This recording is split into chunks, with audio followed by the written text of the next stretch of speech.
Hello again, Aussie music fans. This is Saba, your favorite blogger turned podcast host from the Silly McWiggles project. How are ya? Good to see you back here on this fine Thursday. If you're after a silly encore with Prita, a singer-songwriter who has lived and performed both in Europe and Australia, you're in the right place. Last Sunday, during our silly talk, Prita and I mostly concentrated on the serious stuff. Apart from getting to know the artist's story and her many accomplishments around the world, we discussed managing an independent muso's budget, proper gig planning, and why learning things by doing is inevitable in this tricky business. Relationships were also a big part of our chat. But let's pick up the conversation where we left it off, speaking about Prita's move to Berlin and what this experience has taught her about herself. So have you noticed any kind of like similarities and differences between Europe, or maybe just let's focus on Berlin, because obviously Berlin is not Europe in general, it's just one of the music scenes. Is there anything that is similar to what you're used to as a musician in Perth and in Australia in general? Or is there anything different about the scenes or how the music business works?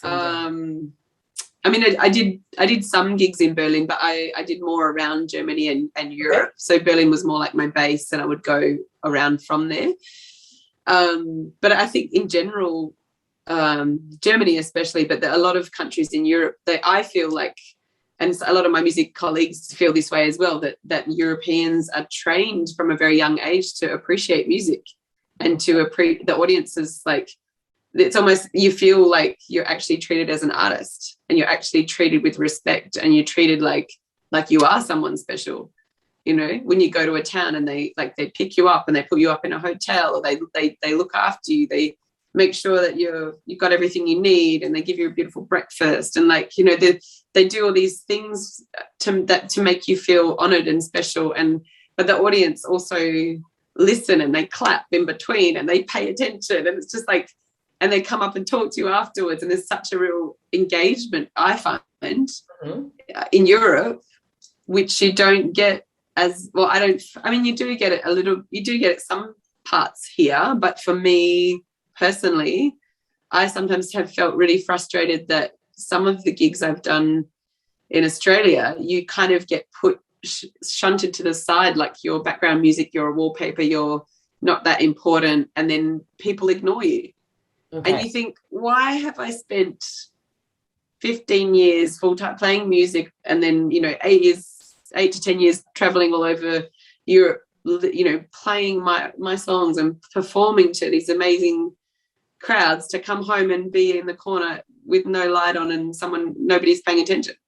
And like, why do I bother playing music? And that was really hard for me to come back to, you know. Okay. Or even just to come back and play some gigs where like 10 people came, and I'd be like, why have I done this for so long, and now I come home and there's 10 people at my gig, you know? What do I bother for? There was a real kind of frustration and like a heart-wrenching feeling, because you just think, what do I have to do? Like, what do I have to do to get that kind of level that I was getting there, you know? Yeah. But hanging on to your last words, you said, what do I have to do to get to that level? So what do you think you have to do to get to that level, since you've spent some time at home now and you've kind of started gigging again? Yeah, I think my approach has had to change, you know, and I think that I have to sort of actually appreciate, again, just pull back and just appreciate the individual moments and like build up from that, and not just be, because I think before I was so obsessed with this whatever this higher level was, that this magical level that we apparently have to get to, that it's just like this invisible goalpost that you don't actually know where it is and how to get there and who's the gatekeepers. It's just some magical thing. But in reality, like, what are my actual, I had to go really back to my core values about what's important to me. Why am I doing music in the first place? What is my actual motivation and driving force, you know? And I had to really, you know, understand that it's for me, it's so much about connection. It's about bringing people joy, making people happy. it's about touching people, making them feel some emotion, and it's about expressing myself and my feelings and my voice and expressing my music and how I feel and, you know, whatever I have to say and, you know, my opinions and, you know, all that kind of stuff. And it's also about being on stage, because I love that feeling of being on stage and being a performer. I love it. Like, I'm not going to lie. I freaking love being in the spotlight and having people's attention on me. I love it, you know, but having to realize, like, that's my truth, you know? Yeah. So then everything that I choose to do needs to kind of be in alignment with that, you know, if I'm going to be satisfied with my musical career, whichever way it goes. And one of the things I've really done a bit more as well since I've been back is I've done a bit more collaborating with other artists and, like, being, you know, go hang out with some other musicians and be a backing vocalist in a band for a while just for fun, and, you know, go on tour with some other artists, you know, and be their support act, even if it's not the biggest money or the biggest whatever. It's still that experience of camaraderie with other musicians and, like, being on tour and, like, being in front of different audiences and reaching new people. And, you know, sometimes you got to just change it up, you know. Absolutely. Yeah. And I guess it ties in really well with what you wrote on your blog as well, that, you know, it depends on what you define as success. Because some people want to be really famous, you know, some people want to have like thousands of people at their gigs, but, you know, ultimately it's about what you want, and then you kind of build up to it. So what would you say for you success would look like?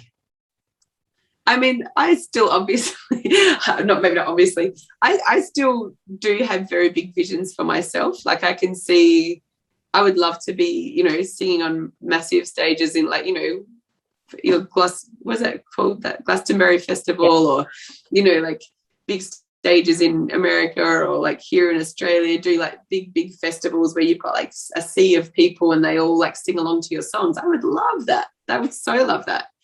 And, you know, to sing with other really amazing artists and, like, collaborate with other really, you know, world-class artists. I would love that, because it's just the joy of actually, you know, melding with other voices and other musicians and other, I don't know, there's just such a magic when you can speak music, if you know what I mean. Yes. With other musicians, and really, like, absolutely create new energy and create new sort of ripple effects that go out, you know. So I would really love that. But at the same time, I'm also very conscious of just being like, appreciating the really precious moments. Like, I played some gigs down south on the weekend, and at one of them it was more like kind of backgroundy, restauranty kind of gig. But at the end, I had everybody singing along, and they all sang along. And I had this kind of interaction with them where they really just got into it. And then they were like, I love you. And I was like, I love you too. And it was just like ridiculous and funny, but it was like such a good feeling. And everybody left there on an elevated level. You know, everyone was happy and the vibe was high. And then the gig I played on the Sunday, I played a lot of my own songs and I played some covers. I kind of mixed it up to just sort of, because it was a back, you know, beer garden, but I was on a nice big stage, and I used that stage because I had a stage. I was like, yes, I've got a stage. I'm going to play on a stage and play it like I'm on a stage, because it's different when you're playing on a stage to playing on a side, if you know what I mean. Yeah. You even perform differently because you have, you know, the space is set up for it differently. Mm-hmm. Totally. And I think that's one thing that I wanted to actually touch on is, and I had a good chat with the sound guy at one of the gigs about it. I think it's so important that venue owners and like organisers of events and organisers of, you know, places that you play are really conscious of, you know, the artists will perform differently if they're given the right conditions. Absolutely. You know, if you put them in the right spot, put them in the spotlight, put them on the stage, give them the right sound, you know, if you provide all that backline and that beautiful, you know, support for them to be their best selves, they will be their best selves. But if you don't provide all that stuff, then you can't expect it to be, you know, a magical thing. I think it also then comes into also like being, it also then comes back to you as the artist going, what do I actually want and what will I accept? Mm-hmm. Yeah. You know, do I want to do that kind of gig, or do I only want to play on stages? You know, do I want to do will I refuse, like not accept those other gigs, or will I just always use a stage wherever I am and create a stage wherever I am? Will I just create that space to be my space, you know? In the last segment of this silly encore, we spoke about Prita's sound and the artists she'd love to collaborate with. And she's dreaming big, trust me. At the very end of this conversation, she's also going to tell you a funny story about her most watched video on YouTube. And it's not what you think it might be. But since you mentioned that you know, maybe you would want to perform at a big festival and would want to record with someone famous, give me, if it's not a big secret, one festival and one artist from Europe, and pick one also from Australia. So one artist from Australia you would love to record with, and one festival that you want to appear at. That's exciting. Okay. Think big. Don't limit yourself. Okay. I'm thinking big. I mean, immediately I think of, there's 3 UK artists that I would love to perform. Okay, can I pick 3? Yes, sure. So Ed Sheeran, because I use loops as well, and I just love his whole vibe and stuff. So Ed Sheeran, Adele, because I freaking love her voice and her attitude, and Stormzy, because I'm in love with Stormzy. Okay, cool. And I do love a bit of rap and hip hop, and I love his rhythm and how he says things, and I reckon it would be amazing to collab with any or all of those people, and I would love to see, is it Glastonbury? I don't know what the festival name is. I'm saying it in my head. It's in Scotland. It's the very famous one, Glastonbury. That's correct. Yeah. It was cancelled for, I think, the last 2 years because of the pandemic, but that's the very famous. Yeah. I reckon that festival would be amazing. Those people. And in Australia, I'm excited. I feel excited to even. That's good. That's what I want. Yeah. Because when you put it out there and when you actually speak about it, maybe it will happen, because maybe someone will hear it, and they'll invite you to perform with them. So yeah, like I said, dream big. I love that. Yeah. I love that so much. Okay. In Australia, I think that there's 2 different festivals coming into my mind. One is Port Fairy Festival. Okay. And I have played there before, but not as the main artist. So I was going to say that I read somewhere that you already played at Port Fairy Festival. I played in another band as a backing vocalist, so it wasn't like my gig so much, but I was there and I played, but it was not me being, the star or whatever. So Port Fairy Festival, and also the Byron Bay Blues and Roots Festival. I think those 2 festivals would be amazing. An artist I would love to collaborate with. I would really love to collaborate with, well, it's funny because I kind of have already collaborated a bit with some of the guys from Eskimo Joe, just because I'm friends with some of them, and but I would love to do more with them. I think that would be super cool to do something really big and spectacular with them, because I love them as people anyway. And I would really love to do something with Barker.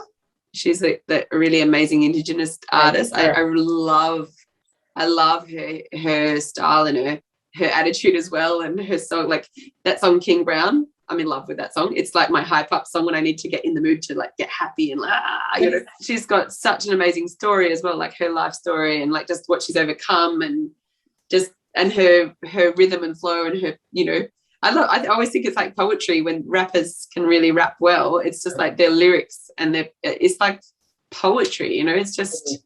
I'm really glad that you kind of touched on those topics, because I was going to ask you, your musical style it kind of combines so many different genres. I just want to know, how does hip hop fit in there? Because, it's also singer-songwriter kind of guitar, everything's so mellow, but I want to know about hip hop. I mean, what does it have to do with your music? Because it sounds like so far away from what you normally do. So how does I know. And people are sometimes really shocked and surprised about my actual music taste in my own time, what I listen to. I listen to so much hip hop and rap and R&B because I just love it. And I think because I used to be a dancer and I was so much into dancing, for me it's all about moving your body and getting your whole body involved in the music and the song and the vibe, and I think you don't do that so much with acoustic singer-songwriter music. That's more about, you know, it's a different level of expression. It's kind of like expressing what's on your heart, you know, or on your mind, or your heart, you know, and your throat. It's kind of like this kind of level, but hip hop and rap and R&B is kind of more like the lower chakra base levels, you know, like, you know, your base chakra, your sacral chakra. It's like it's like you're moving your body, you're like getting down and dirty, and like you're probably speaking about different things, and you know, and I just think all the music's really important. And I think that I mean, there's a couple of songs where I play around with a bit of beatboxing and stuff with the loop pedal. And I would love to be able to rap, but I'm sort of like, I'm still in my mind working my way up to that. It's like one day I'm going to release a rap hip hop album and people will be like, what the happened? Like, what happened to Prita? One more thing, I just remembered. The Hope album, is it out yet, or is it still in the works? No, I basically released, I did some live gigs with it and did a crowdfunder and released it that way physically, but digitally it's not fully released yet. And I think what happened was that because I moved back to Australia and everything kind of got put on hold with my music, I decided to just do drop one single at a time, just when it was the right moment for me to do it and I had the time, instead of just trying to do everything perfectly and do it right. And because there's never freaking the rightest way to do it, I always feel like I do it wrong. So then I was just like, you know what, I'm just going to do it my way, and I'll just do it slowly, and I'll do it when I feel like it and when I have the energy and motivation to put into it, to talk about it and push that one single. And so I think I've done 2 singles so far. I've done Dandelion and This Bird. And I think the next one I'm going to release would online for all the digital spaces will be probably Up in Smoke. Okay, cool. Because that's a song that a lot of people at gigs go, oh, that's a really good song. And they kind of get it stuck in their head, Ohrwurm, the German kind of, So I think, it's good if it gets stuck in their head, because it means it's something about it, Right, cool. So things are going in the right direction, I would say, for you. Hopefully in the near future, you'll be able to focus all your energy on that, and hopefully you'll get out of this stupid situation. I mean, obviously I'm exaggerating, but the pandemic has changed everybody's lives. And that is really all of my questions at the moment. But I wanted to talk to you about something else, which is pretty funny, and I didn't know it, but you pointed it out to me, and I watched it yesterday on your YouTube channel. What is the most watched video? Tell everybody, because it's not, because I think it's super funny. I mean, it's tragic at the same time, but it's so ridiculous. Yeah. It's how to fold a fitted sheet. Yeah, because I'm actually very skilled at folding fitted sheets. It's something I learned when I was stewardessing on yachts, and it's super satisfying. It's so satisfying when you can fold a sheet properly, with your fingers like this, and flip it over. And people it's been watched, I don't know how many times now, thousands and thousands. Yeah, congratulations. You should really think of changing your career. I know, right? And then but my own music, the biggest one's maybe 6,000, from somebody else that's posted it. I'm just like, oh man, I should post more sheet folding or something. And but on a serious note, I think it's really tragic in a way as well, that you as a musician with your original work cannot get to that kind of, number of clicks, views or whatever. And it really tells you a lot about the music business and how difficult it is to be an independent artist. So, I thought it was kind of a good example of you kind of embracing that as well, because, what can you do? I mean, once you put it out there, it's out there, and you have no influence upon who watches what. So it was kind of funny and tragic at the same time, like I said. Maybe do a song about it, since it's so popular. That's one idea. How'd you fold a fitted sheet? You never know. So you guys would know what works best. I could do a rap about it. Yes. Yeah. Cool. So I'm really glad that you enjoyed the chat as well, and I'll try to do something useful and amazing with it, so more people know about you out there. And awesome. We'll keep in touch, and all the best with your career. And thank you too. There you go, listeners. You've survived another silly encore. Congratulations, and thanks for sticking around till the end. I hope you enjoyed my conversation with Prita. If you did, hit that follow or subscribe button on your preferred streaming service, okay? In the episode notes, you'll find my contact details and links to my other projects under the Silly McWiggles brand. I'm always keen on hearing your opinion and ideas for new ventures, so you're more than welcome to share them. I'll be back with a Silly Talk episode with a new guest on Sunday. Will you? And in the meantime, please give Prita's music a listen instead of watching her instructional video on folding a fitted sheet. My fave song of hers, This Bird, sounds like this.